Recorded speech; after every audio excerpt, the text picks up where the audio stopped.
এইরকম যদি অবস্থা থাকে, এই যে চিন্তা ভাবনা এইরকম থাকে, এই যে কাঠ বিভিন্ন জায়গায় উঠে যাচ্ছে, এত এত ঝুঁকি নিয়ে আসলে মানুষ কিভাবে চলতে পারে আপনারা একটু বলেন। এই যে এটা যে কোনো সময় ছোট বাচ্চারা যদি এদিকে আসে তারা নিশ্চিত নিচে পড়ে যাবে এবং বড় ধরনের একটা দুর্ঘটনা হবে। আমি একটা বিষয় দেখলাম কি জানেন, বাংলাদেশের যে একটা অবস্থা দেখলাম, যে বাংলাদেশের বিভিন্ন জায়গায় এই আমরা যখন পর্যন্ত একটা দুর্ঘটনার সম্মুখীন না হব এই পর্যন্ত আমাদের কোনো কাজ সমাধান হয় না।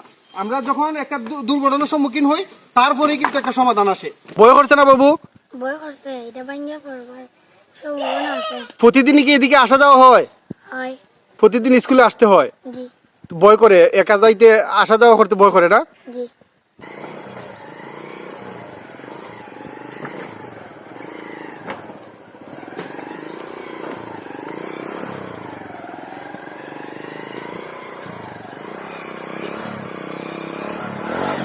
আমরা দেখলাম আপনার খুব ঝুঁকি নিয়ে এবং খুব ভয়ে ভয়ে ব্রিজটা পের হয়ে আসছেন, আসলে একটু যদি বলেন এই বিষয়ে। আসলে কি বলবো, আজকে 2 বছর ধরে এই যে খালের উপরে ব্রিজটা এটা ঠিক হচ্ছে না। এখন তারা একটা নর্মালি একটা ব্রিজ দিছে, এই ব্রিজটা তো আসলে বৃষ্টি হইলে খুব অসুবিধা হয় এবং খাটগুলা ভাঙিয়ে গেছে। খাটগুলা মানে খুব ভয়ে অতিরিক্ত রিক্সে মানে আসা লাগে আর কি, যা বলা আসলে খুবই কষ্টদায়ক।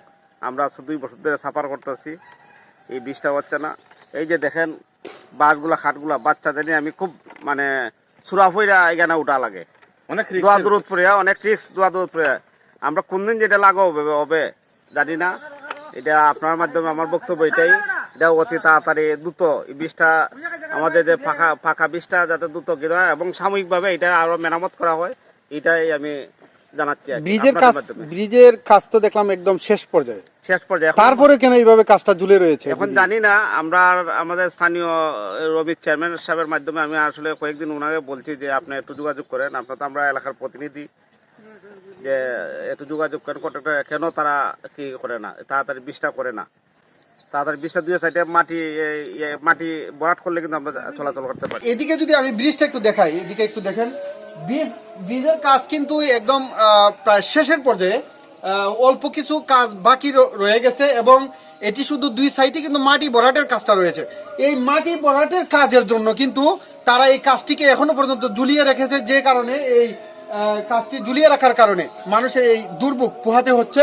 আমি একটু এই যে দেখানোর চেষ্টা করছি, এই বিষয়টা এখনো পর্যন্ত তাদের নজরে আসছে না। আর এই মানুষ, এই 2 পাড়ার মানুষ তারা একটা ভোগান্তি শিকার হচ্ছে এবং এই অল্প একটি কাজের কারণে এই ঠিকাদারি প্রতিষ্ঠান সে আজকে প্রায় 2.5 বছর ধরে এই কাজটি করছে।